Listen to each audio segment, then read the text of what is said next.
Violko, řekni, jak ten náš táta zapíná knoflíky. Podívej, jak to neumí. A tady mu to asi taky nevyšlo nahoře teda. Jo, to tak nevadí, ale tohle, to je fakt pro ostudu, viď? Prosím tě, nepadej dolů, děkuju. Vy, ne. Prosím tě, pojď nahoru. Kuku.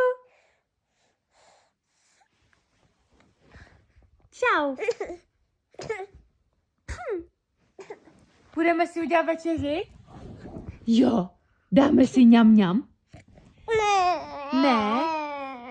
Ty chceš na počítač?